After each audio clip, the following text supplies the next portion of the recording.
Le soleil de 6 heures du matin brûlait déjà la terre craquelée lorsque Julie posa le pied pour la première fois sur le domaine Saint-Rita.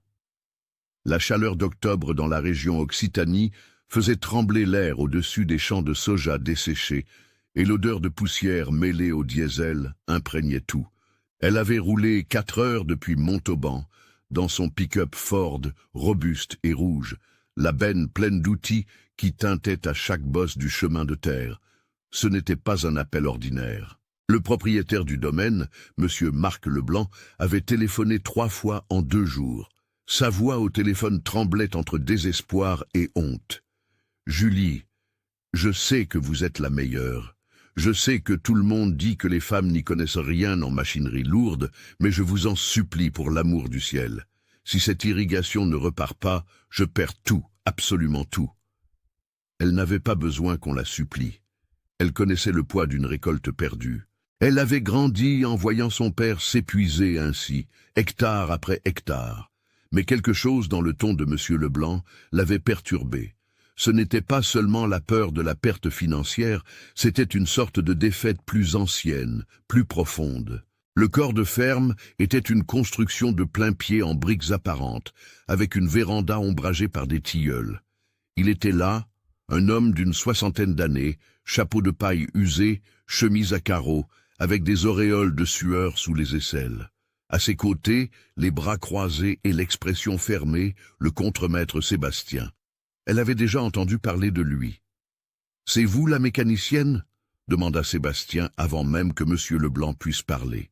Le ton chargé d'une ironie qu'il n'avait même pas pris la peine de dissimuler. « Oui, c'est moi », répondit Julie, en descendant du pick-up, essuyant ses mains sur un chiffon déjà sale de graisse.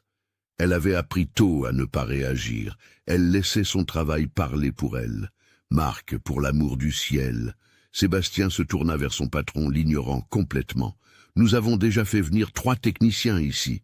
3. Le dernier venait de Toulouse, a facturé 4 000 € et est resté 2 jours à regarder la chose. Il a dit que c'était sans espoir. Et maintenant, vous voulez qu'une jeune femme s'occupe d'une Irrigagri 7C500. Cela pèse 12 tonnes. » Monsieur Leblanc respira profondément. « Sébastien, je sais, mais je n'ai plus d'autre option. » Julie sentit son estomac se nouer, mais garda une expression neutre. Elle connaissait ce jeu. Elle l'avait joué des centaines de fois. C'était une bataille bien connue entre l'expérience et les préjugés dont on se demandait toujours l'issue. « Puis-je voir la machine ?» demanda-t-elle, regardant droit dans les yeux de M. Leblanc. Il acquiesça, et les 3 marchèrent en silence sur les 200 mètres qui séparaient le corps de ferme du hangar à machine. Le bruit de leurs bottes sur la terre sèche était le seul son, outre le chant lointain d'un oiseau. Julie observait tout, les pivots centraux immobiles au milieu du champ, les feuilles de soja commençant à jaunir prématurément, les réservoirs d'eau recouverts d'une couche de limon verdâtre. Le hangar était énorme, un toit de zinc soutenu par des poutres métalliques ouverts sur les côtés. À l'intérieur, des tracteurs John Deere, une moissonneuse-batteuse Case IH, des outils agricoles de toutes sortes, et au fond, couverte d'une bâche noire déchirée à plusieurs endroits, l'Irrigagri 7C500. Sébastien tira la bâche d'un geste brusque, presque rageur. « Voilà votre patiente, docteur. » La machine était imposante, même abandonnée. 12 mètres de long, structure en acier galvanisé, moteur diesel Cummins 6 cylindres, système d'asperceur capable de couvrir 20 hectares par jour. Mais elle était morte. Julie pouvait le sentir avant même de la toucher. Ce n'était pas seulement la rouille des joints, ni la saleté accumulée, ni les tuyaux desséchés. C'était quelque chose de plus. Une machine qui avait été laissée pour morte. « Elle est tombée en panne quand ?» demanda Julie, s'accroupissant déjà pour examiner le châssis.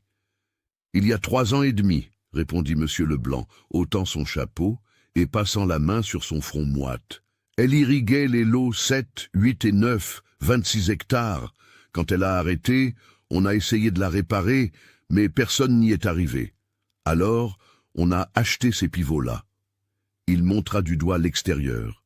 On a dépensé 240 000 € et ça n'a pas suffi. Le débit d'eau n'est pas suffisant pour tout le monde. Maintenant, avec la sécheresse, sa voix s'éteignit. Julie passa la main sur la carrosserie. Le métal était chaud, mais ce n'était pas la chaleur du soleil. C'était différent, comme si la machine avait absorbé des années de frustration et avait tout gardé en elle. « Les techniciens qui sont venus, qu'ont-ils dit ?» demanda-t-elle. Ce fut Sébastien qui répondit, avec ce sourire narquois qu'elle commençait déjà à détester. Tout. Ils ont tout dit. Que le moteur avait coulé, que la pompe à eau était bloquée, que le système hydraulique était compromis, qu'il y avait une infiltration dans le réservoir, que le câblage avait fondu. Chacun inventait quelque chose. Au final, tout le monde arrivait à la même conclusion. Il frappa la paroi de la machine de sa main ouverte, produisant un bruit sourd. Ferraille, ça ne sert plus qu'à la ferraille. Julie se leva, époussetant son jean. Vous l'avez mise en marche ne serait-ce qu'une fois durant ces 3 ans? Nous avons essayé 2-3 fois la première année, répondit Monsieur Leblanc en s'approchant. Elle démarrait, faisait un bruit horrible, puis s'arrêtait. Après, elle ne démarrait plus du tout. Et vous l'avez gardée ici couverte?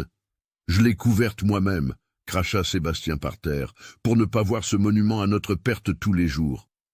Julie fit le tour de la machine lentement, observant. Ce n'était pas seulement une inspection technique, c'était presque un interrogatoire silencieux. Elle avait appris cela de son grand-père, qui avait été mécanicien de locomotive. Une machine ne ment pas, Julie. Les êtres humains mentent.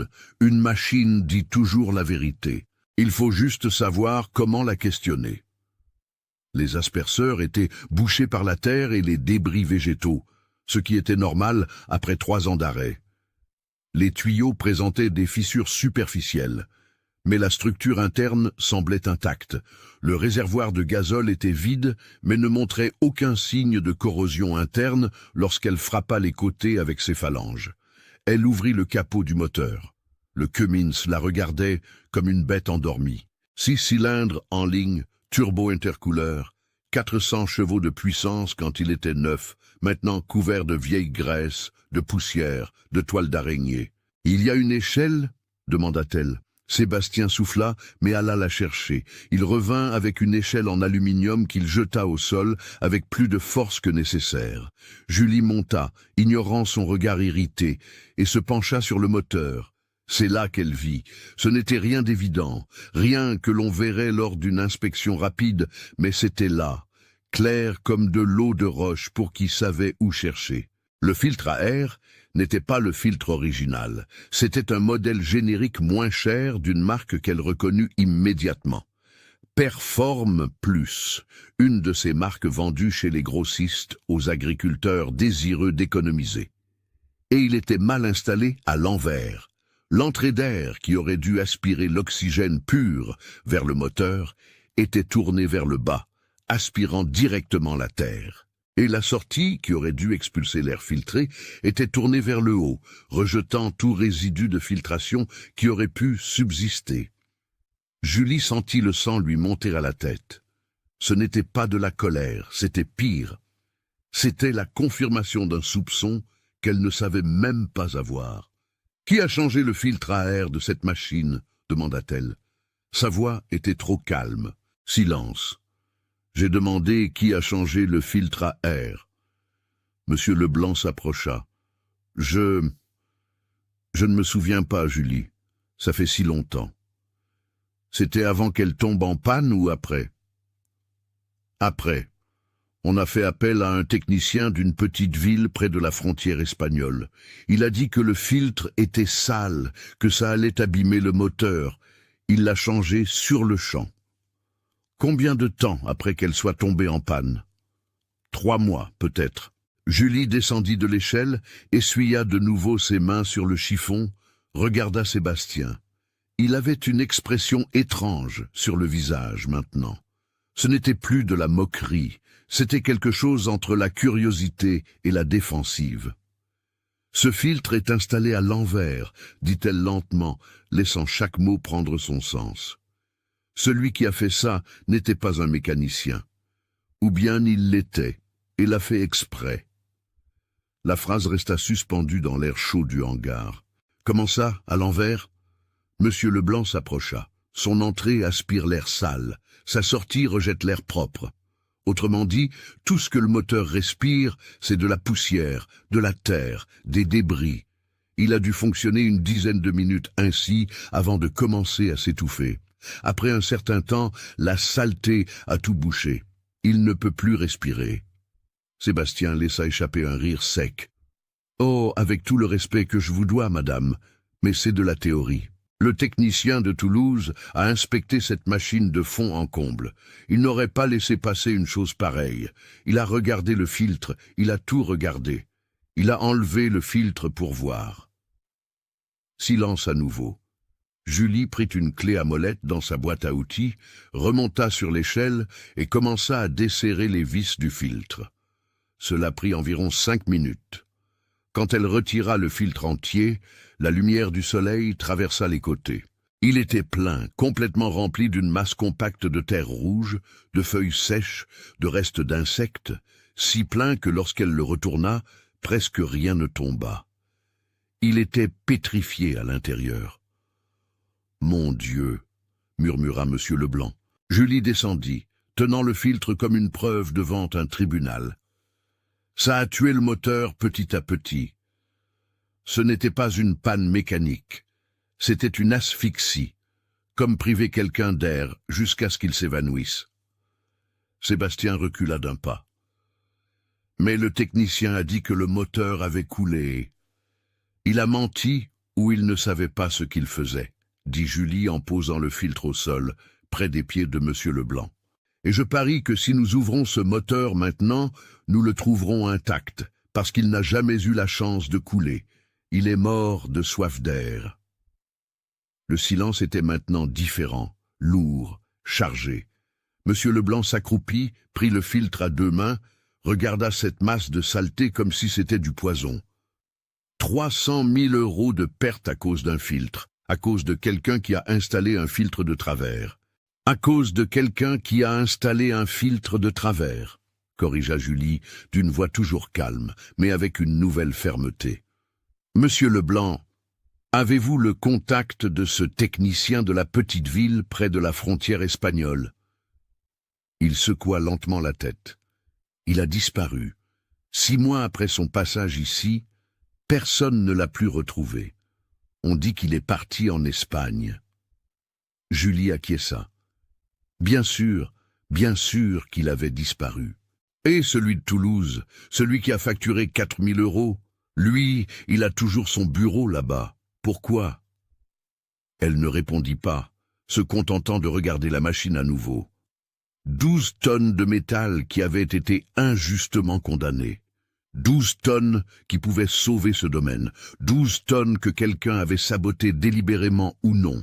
Combien de temps vous faut-il pour réparer?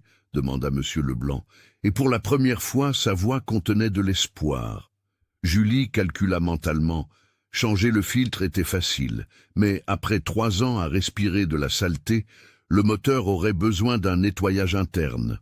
Les conduits, les cylindres, les injecteurs, et il faudrait aussi vérifier qu'il n'y avait pas de séquelles permanentes.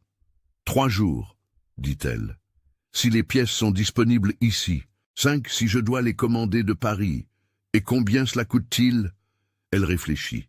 Elle aurait pu demander cher, exiger le prix d'un sauvetage. Mais elle regarda les yeux de cet homme, vit 3 ans de honte et de défaite accumulés, et pensa à son père. 6 000 € plus les pièces. Monsieur Leblanc tendit la main. Elle la serra. Sa main tremblait.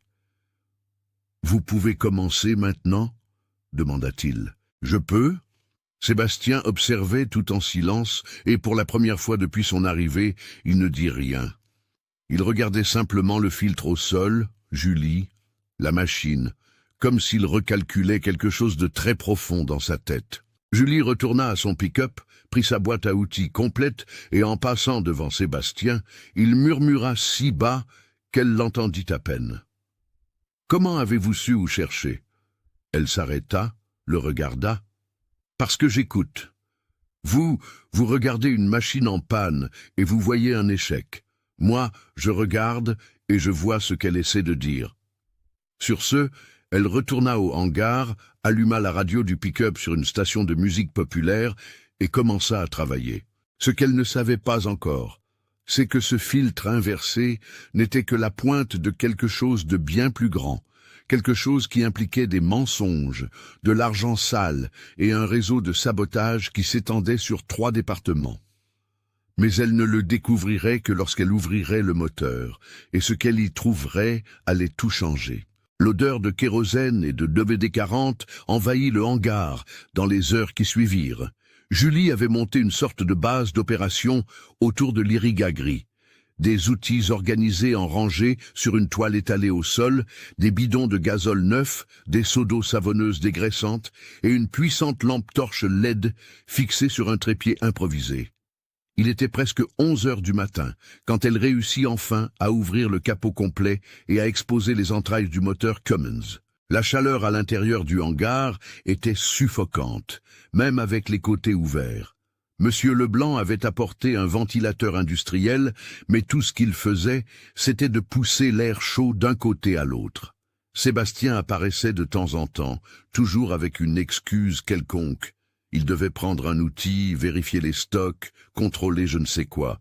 Mais Julie savait qu'il surveillait, non plus avec méfiance, mais avec une curiosité presque enfantine, comme quelqu'un qui avait une certitude absolue et qui voyait maintenant cette certitude s'effondrer. Vers midi, il demanda finalement « Puis-je rester et regarder ?» Julie était accroupie, examinant les cylindres avec une micro-caméra d'inspection, l'image projetée sur une vieille tablette. Elle le regarda par-dessus son épaule. « Si ça ne me dérange pas. » Sébastien tira un tabouret en bois, s'assit à environ 3 mètres de distance et resta silencieux à observer. Julie retourna à son travail. L'intérieur du moteur était perturbant, non pas par l'état des pièces, qui, étonnamment, était meilleur qu'elle ne l'avait imaginé, mais par le motif de la saleté accumulée. Ce n'était pas une distribution aléatoire. La terre rouge et les débris étaient spécifiquement concentrés dans les conduits d'admission, formant une croûte qui bloquait près de 70% du passage de l'air. « Ce n'est pas normal », murmura-t-elle, plus pour elle-même que pour Sébastien. « Quoi ?» Elle se leva, essuya la sueur de son front avec son avant-bras. Cette saleté, elle ne s'est pas accumulée naturellement. Même avec le filtre inversé, il faudrait des mois pour en arriver là.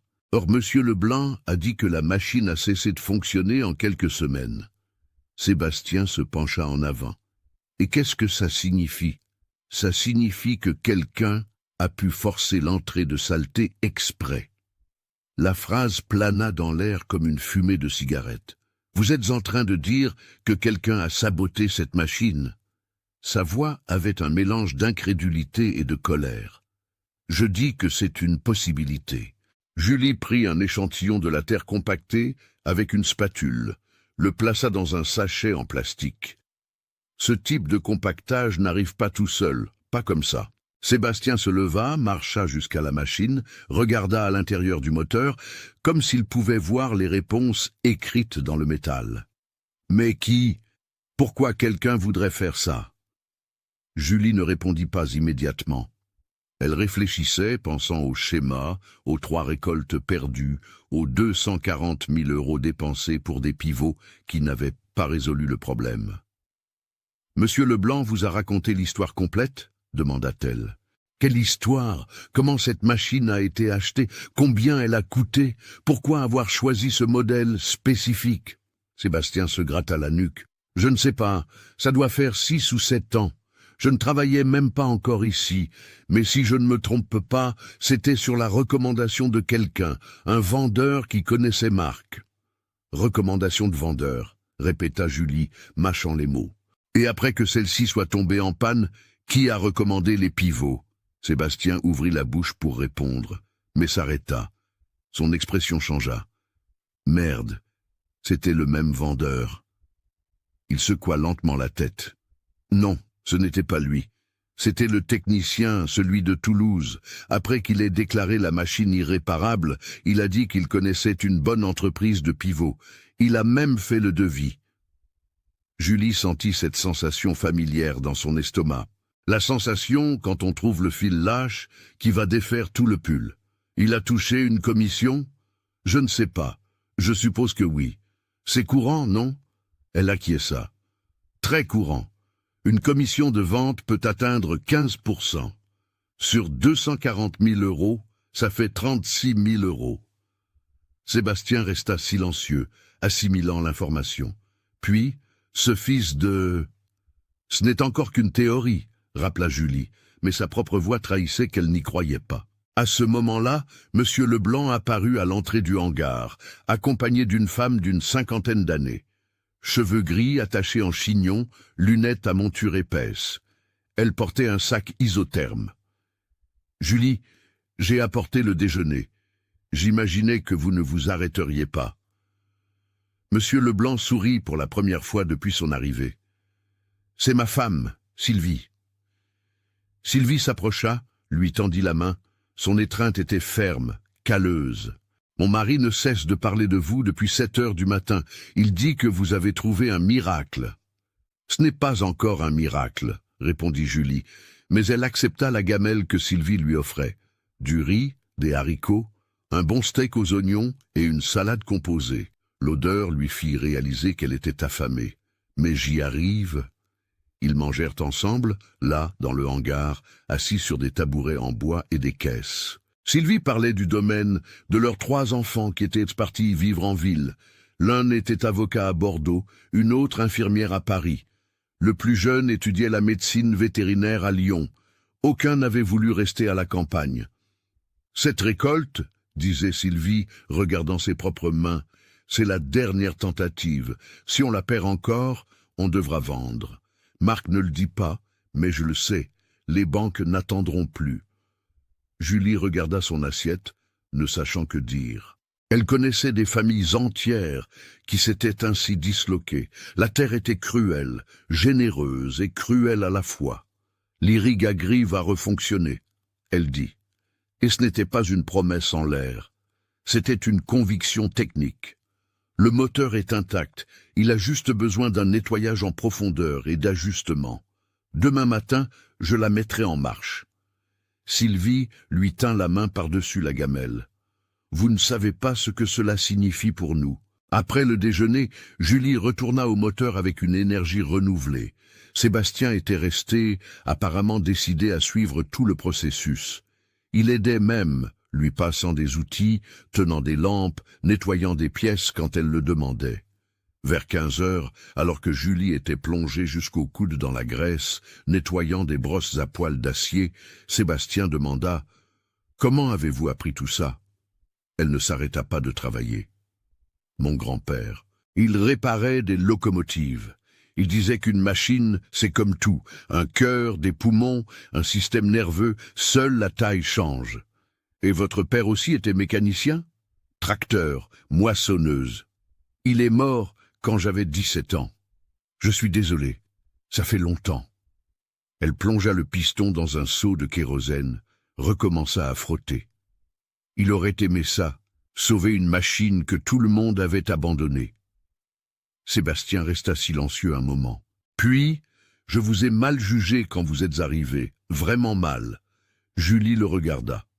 Je sais, ce n'était rien de personnel. C'est toujours personnel, mais je comprends. Vous protégiez votre patron, pensant que j'étais une de plus à faire des promesses en l'air. Et vous ne l'êtes pas. Il se gratta la barbe naissante. J'ai grandi en pensant que certaines choses étaient pour les hommes. Les camions, les tracteurs, les machines lourdes. Mon père disait ça, mon grand-père disait ça, tout le monde disait ça. Et maintenant je vous vois faire en un jour ce que 3 gars diplômés n'ont pas fait en 3 ans. Il laissa échapper un rire court, sans humour. Je crois que je me suis trompé.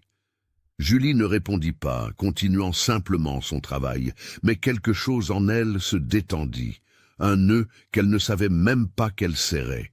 À 17h30, elle avait terminé le nettoyage complet des cylindres et des conduits d'admission. Elle avait récupéré près de 2 kilos de terre compactée, de feuilles décomposées et quelque chose qui la laissa songeuse. De petits fragments de métal qui n'appartenaient pas au moteur. Elle les montra à Sébastien. « Ça, ce sont des copeaux de lime Quelqu'un a limé du métal et l'a jeté dans le système. Son expression se durcit. « Vous êtes sûr ? » ?»« Absolument. » Elle prit une loupe, l'approcha des fragments. « Voyez, ces marques sont caractéristiques d'une lime industrielle, et le type de métal ne correspond à aucune pièce du moteur. C'est de l'acier ordinaire, bon marché. » Alors, ce n'était pas un accident. Non. Sébastien se leva, commença à tourner en rond, les mains sur les hanches. Il faut le dire à Marc. Pas encore. Julie rangea les fragments dans un autre sachet en plastique. D'abord, je termine la réparation. Je fais fonctionner cette machine. Ensuite, on ira après celui qui a fait ça. Pourquoi attendre? Elle le regarda fermement. Parce que si on accuse maintenant, sans preuve concrète de qui c'était, la personne disparaît comme celui de la petite ville, près de la frontière espagnole, a disparu. Mais si la machine se remet à fonctionner, si elle prouve qu'elle n'a jamais vraiment été en panne, alors on aura une histoire qu'on ne pourra pas cacher. Sébastien réfléchit un instant, puis acquiesça. Vous êtes maligne. Je suis mécanicienne. Une partie du travail, c'est l'enquête. Le reste de l'après-midi se passa en travail concentré.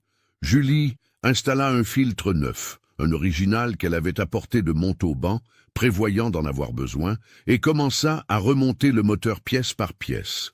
Chaque vis devait être remise au couple exact, chaque jointe à sa place, chaque connexion vérifiée 2 fois.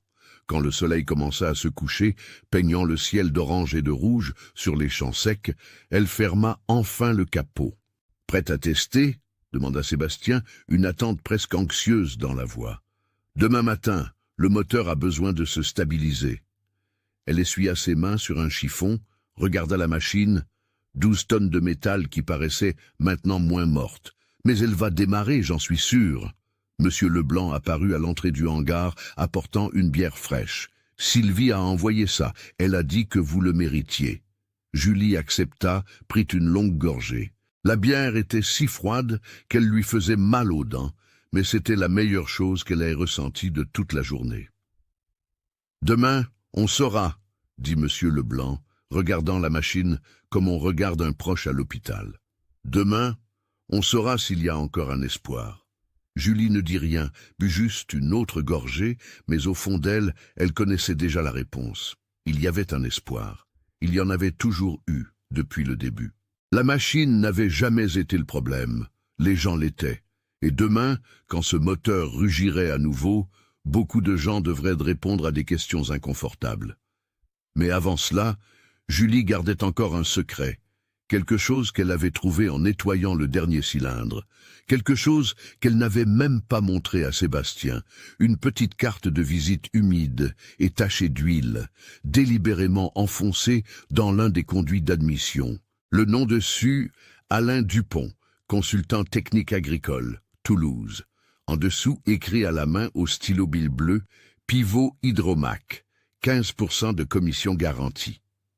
Elle avait gardé la carte dans la poche de son pantalon, enveloppée dans du film alimentaire. Et demain, après que la machine ait démarré, après qu'elle ait prouvé qu'elle avait toujours été réparable, elle montrerait cette carte à Monsieur Leblanc, et là, la situation changerait. Julie se réveilla à 4h30 du matin dans la chambre d'amis que Sylvie avait insisté qu'elle utilise. Ce n'était pas luxueux. Un lit simple, une armoire en pin, des rideaux fleuris un peu passés, mais il y avait un ventilateur de plafond qui faisait assez de bruit pour étouffer les pensées. Non pas qu'elle ait beaucoup dormi, sa tête ne cessait de tourner. La carte d'Alain Dupont brûlait dans sa conscience comme une braise. Elle en avait pris une photo, l'avait envoyée à son propre email et avait conservé l'original dans une enveloppe qu'elle avait scellée avec du ruban adhésif. Preuve, elle ne pouvait pas être négligente avec les preuves. Elle prit une douche froide, l'eau glacée l'aida à se réveiller complètement. Elle enfila le même jean que la veille, un t-shirt propre qu'elle avait apporté dans son sac à dos et descendit à la cuisine. Sylvie était déjà là, préparant le café, l'odeur forte de poudre torréfiée remplissant l'atmosphère. « Vous n'avez pas réussi à dormir ?» demanda Sylvie sans se retourner. Julie s'assit à la table en bois, passa sa main sur son visage. Aujourd'hui est un jour important. Sylvie servit 2 tasses, s'assit de l'autre côté de la table. Pendant un moment, elles restèrent silencieuses, buvant simplement du café noir, sans sucre, tandis que dehors, les premiers oiseaux commençaient à chanter et le ciel s'éclaircissait doucement. « Vous ressemblez à ma fille », dit Sylvie soudain. Marianne, elle non plus ne se reposait pas avant de tout résoudre, t'es-tu pareil? Julie sourit. Elle est devenue infirmière, n'est-ce pas? Infirmière en soins intensifs, dit-elle avec fierté dans la voix. Elle travaille dans un grand hôpital parisien. Elle sauve des vies tous les jours, mais n'a jamais voulu revenir ici. Elle dit que la terre n'a pas d'avenir. Si, elle en a. Sylvie regarda par la fenêtre les champs encore sombres dehors. Ça dépend de la pluie, ça dépend du marché, ça dépend de 1000 choses que nous ne contrôlons pas. Elle prit une autre gorgée de café. Mais si vous réparez cette machine, au moins, nous contrôlerons l'eau. Et c'est déjà ça. Julie termina son café, se leva. Je vais commencer. Quand elle sortit, le ciel était teinté d'un rose pâle à l'horizon. L'air était plus frais, mais on pouvait déjà sentir la promesse de la chaleur à venir. Elle marcha jusqu'au hangar, la lampe de son téléphone éclairant le chemin, sa boîte à outils cognant contre sa jambe à chaque pas. L'Iriga gris était exactement comme elle l'avait laissé. Imposante, silencieuse, attendant. Julie fit une dernière vérification de toutes les connexions, de toutes les vis, de tous les joints. Elle vérifia le niveau d'huile, parfait. Vérifia le gazole dans le réservoir, à moitié plein, plus que suffisant. Vérifia le système électrique, la batterie, les fusibles, tout était en ordre. Techniquement, il n'y avait aucune raison pour qu'elle ne fonctionne pas, mais les machines n'étaient pas que de la technique. Parfois, c'était de la volonté, parfois, c'était de la foi. Elle monta dans la cabine, un siège en cuir synthétique craquelé, un tableau de bord analogique avec des cadrans circulaires, un volant de direction manuelle, et s'assit. Elle sentit le poids de la responsabilité. Si ça ne fonctionnait pas, ce n'était pas seulement une machine en panne, c'était l'espoir d'une famille qui s'écroulait. Elle inséra la clé dans le contact, respira profondément, tourna. La première seconde, rien. Silence absolu. La deuxième seconde, un clic métallique, le démarreur essayant de prendre. La troisième seconde, un faible toussotement. Le Cummins essayant de se souvenir comment respirer. La quatrième seconde, une explosion sourde, un cylindre qui démarrait. La cinquième seconde, un autre cylindre, et un autre, et un autre. Et puis, comme un géant se réveillant d'un cauchemar de 3 ans, l'Iriga gris rugit. Le bruit était assourdissant. 6 cylindres tirant en séquence parfaite, le turbo sifflant à mesure qu'il prenait de la vitesse, la transmission s'engageant avec un claquement satisfaisant.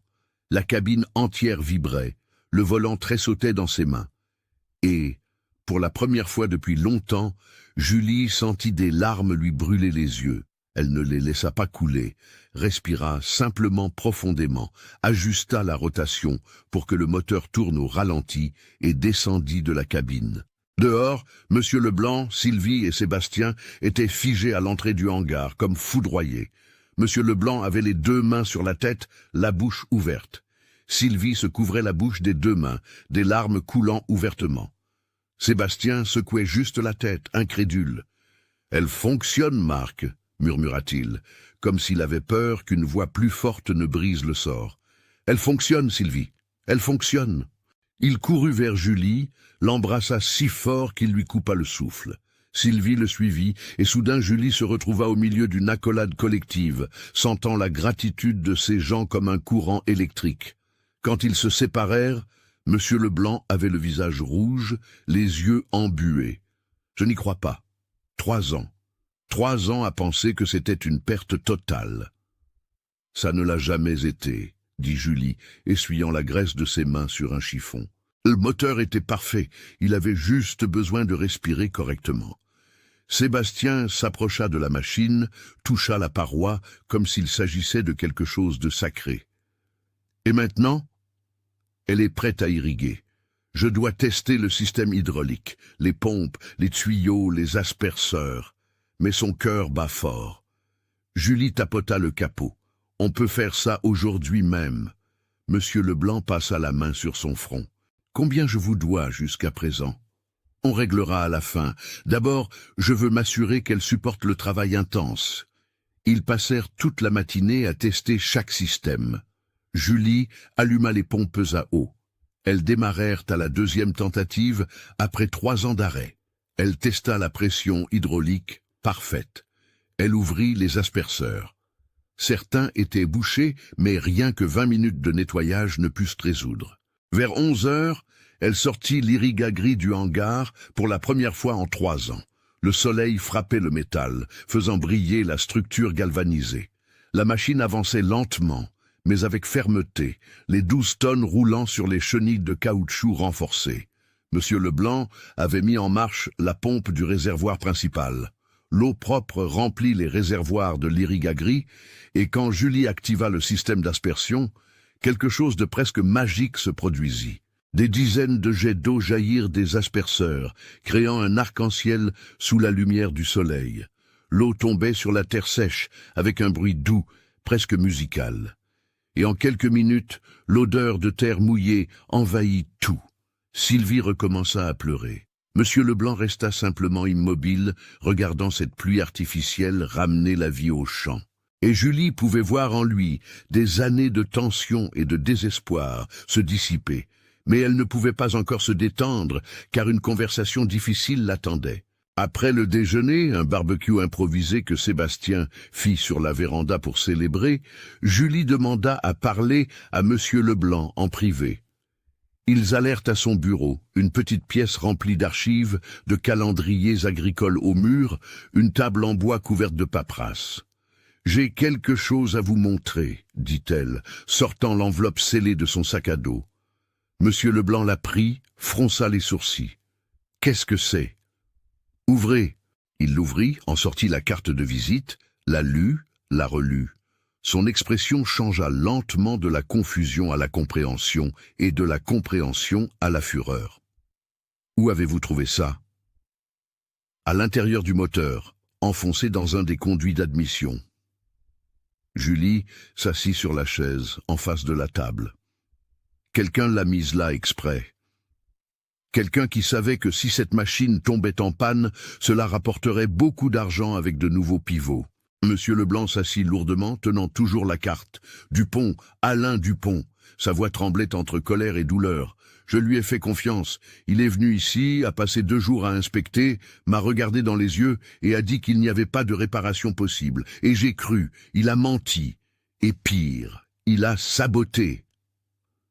Julie se pencha en avant. Monsieur Leblanc, ce n'était pas de la malchance, c'était un crime. Il resta silencieux un long moment, regardant simplement la carte, puis d'une voix basse, « Qu'est-ce que je fais ?»« Cela dépend de vous. Vous pouvez aller voir la police. Vous pouvez le poursuivre en justice. Vous pouvez l'exposer publiquement. » Elle marqua une pause. « Ou vous pouvez faire comme il a fait avec vous. » Monsieur Leblanc leva les yeux, confus. « Comment ça ?» Il a ruiné la réputation de cette machine, a fait croire à tout le monde que c'était de la ferraille. Julie prit son téléphone, montra la photo qu'elle avait prise des fragments de métal.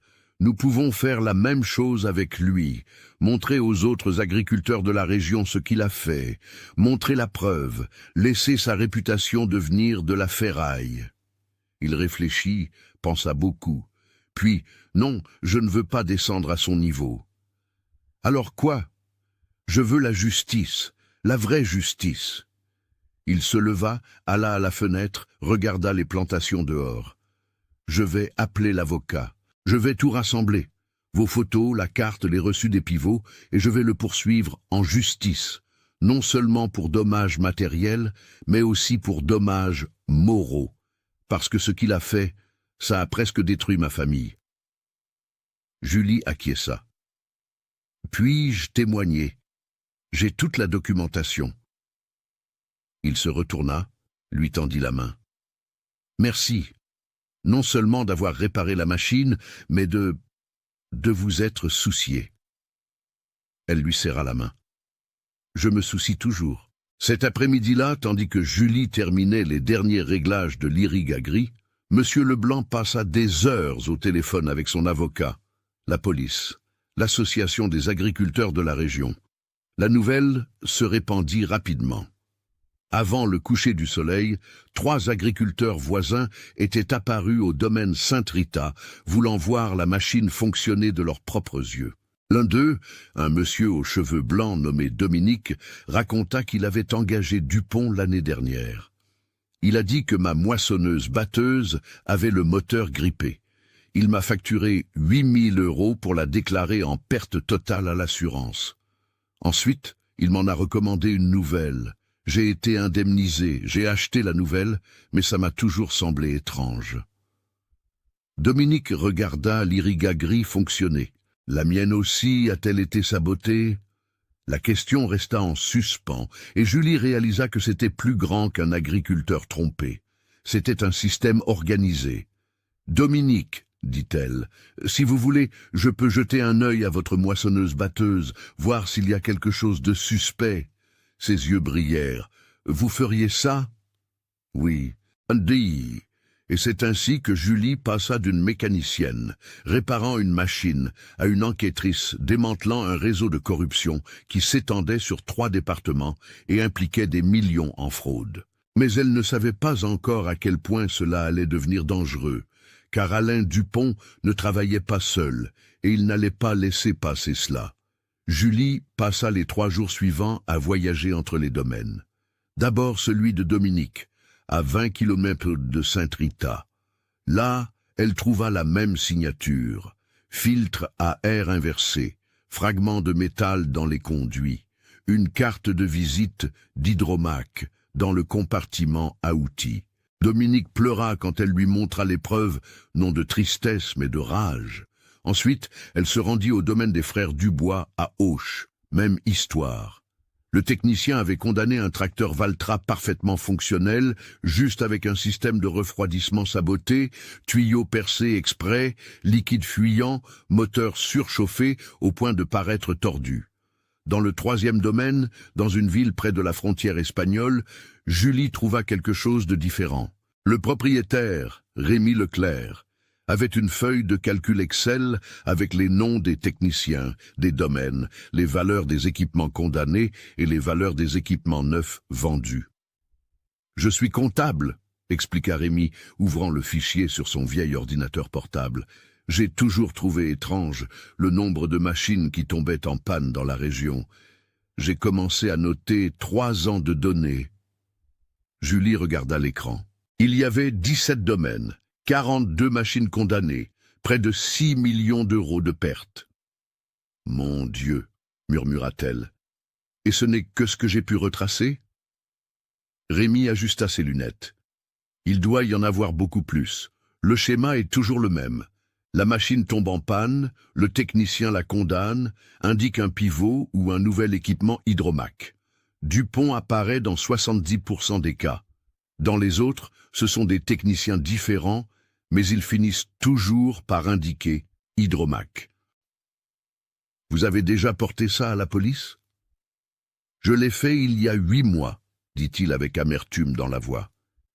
Ils ont dit que, sans preuve physique, ce n'était que de la spéculation, qu'ils ne pouvaient pas enquêter sur la base d'une feuille de calcul. » Julie regarda ses propres mains, encore avec des résidus de graisse sous les ongles. « Maintenant, nous avons des preuves physiques. Beaucoup de preuves. » Cette nuit-là, elle retourna à Sainte-Rita la tête lourde.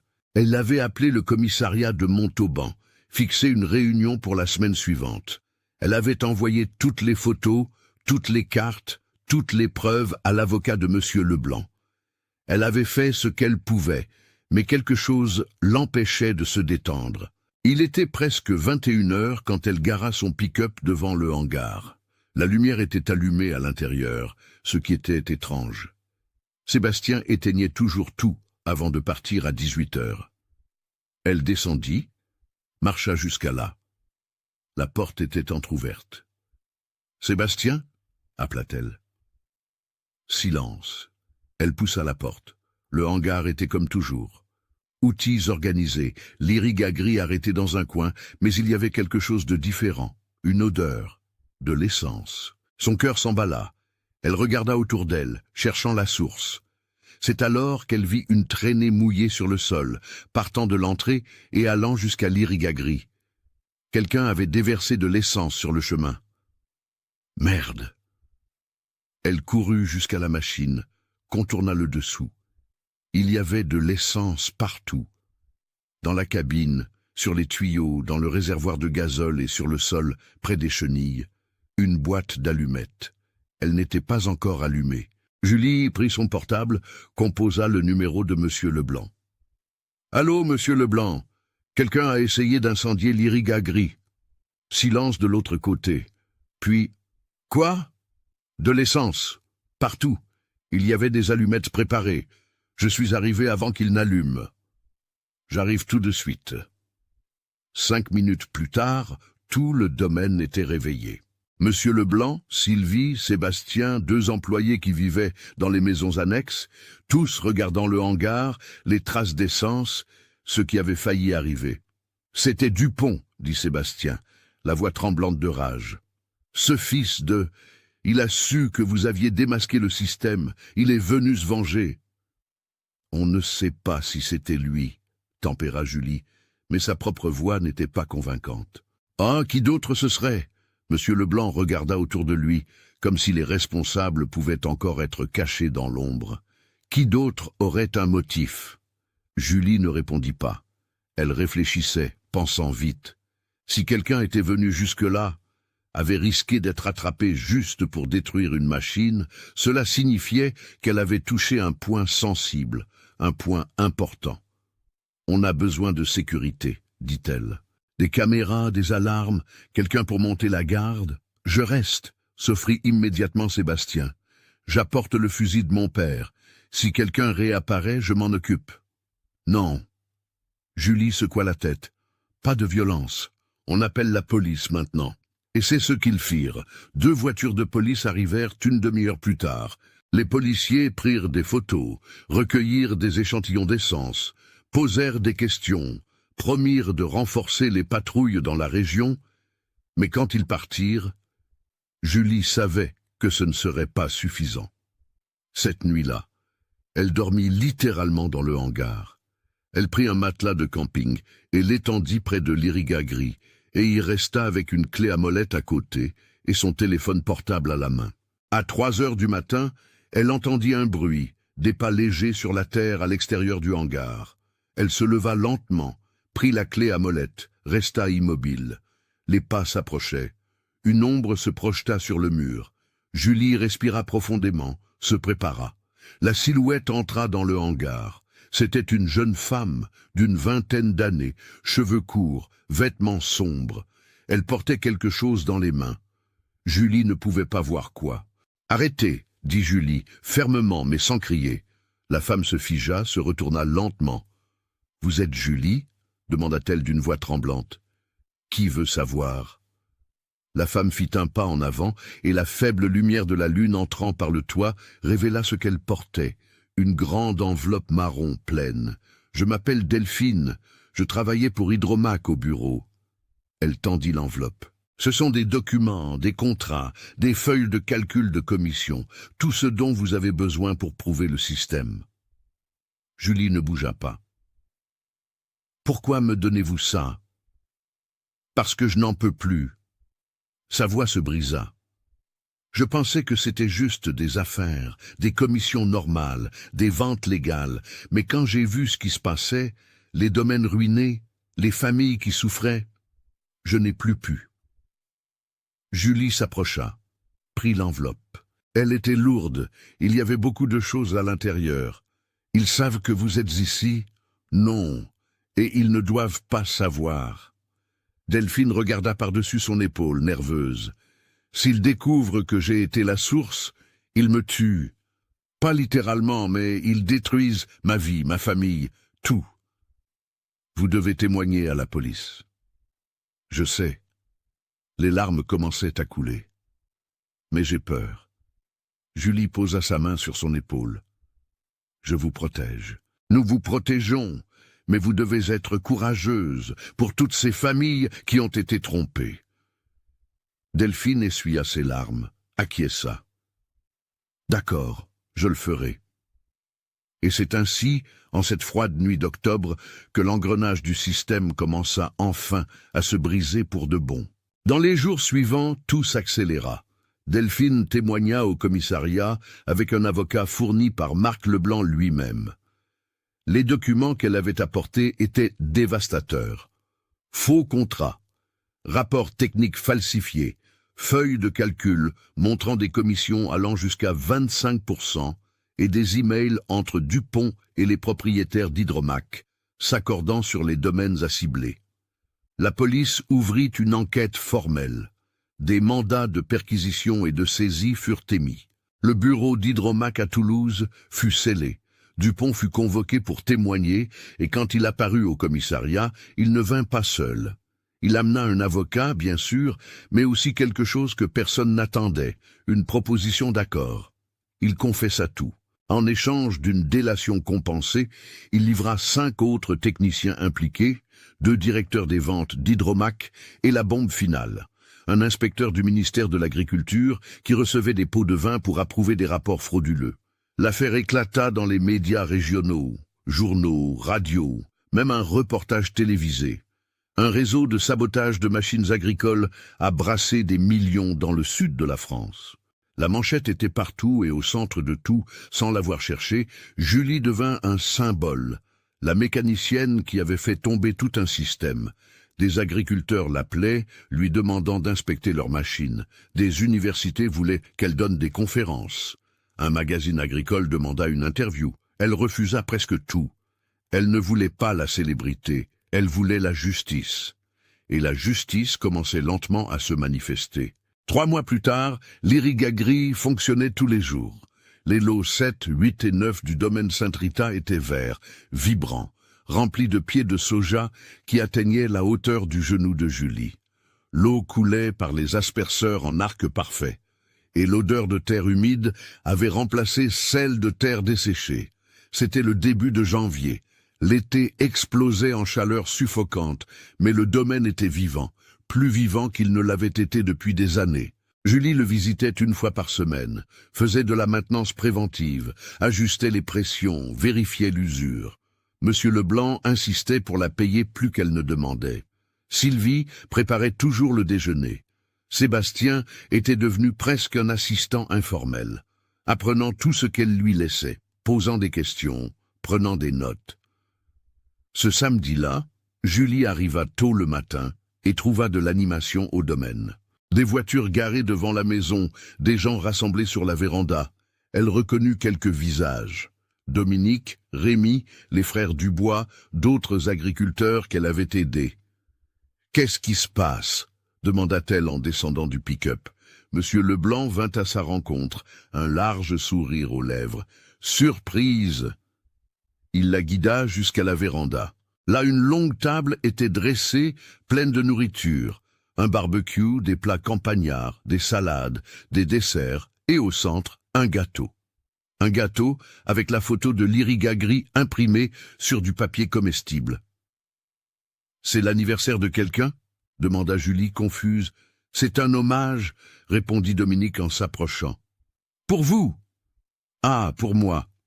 Vous avez sauvé nos domaines, » dit l'un des frères Dubois. « Non seulement vous avez réparé des machines, mais vous avez démantelé un système qui nous exploitait. Vous nous avez rendu notre dignité. » Julie sentit son visage chauffer, ne sachant où mettre ses mains. « J'ai juste fait mon travail. »« Non. » Sylvie s'approcha, lui prit les mains. « Vous avez fait bien plus que cela. Vous vous êtes soucié. Vous vous êtes battu.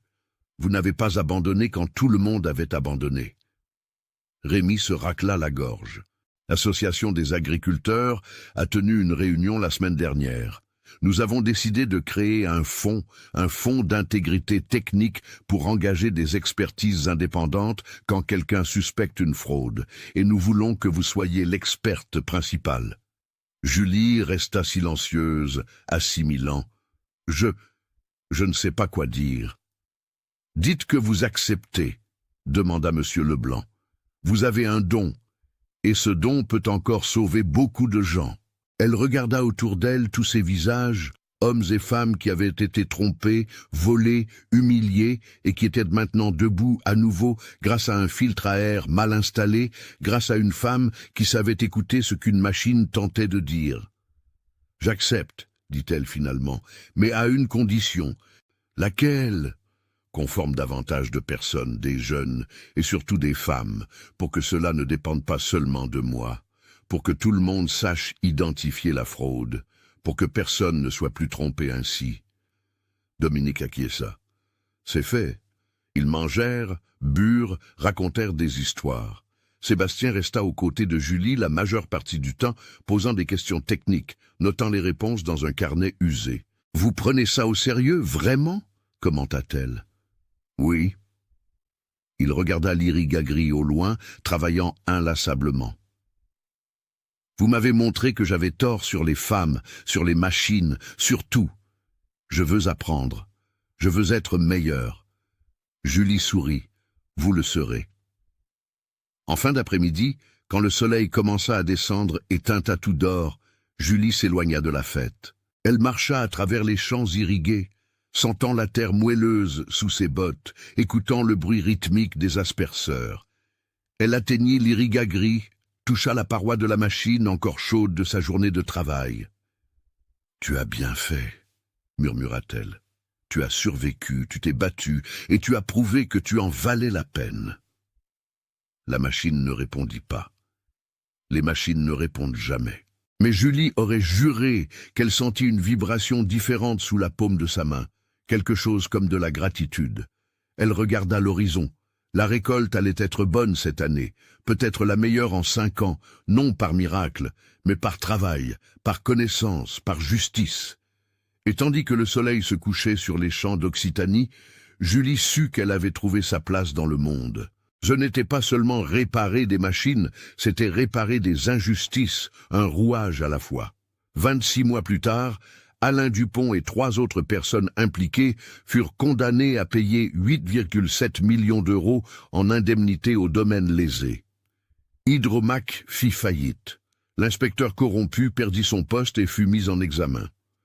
Julie ouvrit un cours technique itinérant de mécanique agricole axé sur les femmes des zones rurales. Elle forma 23 élèves la première année. 5 d'entre elles travaillent déjà comme mécaniciennes indépendantes.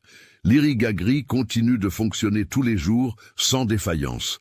Et dans toute la région, quand une machine tombe en panne, avant d'appeler un technicien, les agriculteurs appellent Julie, car maintenant ils savent, toute machine en panne n'est pas vraiment en panne.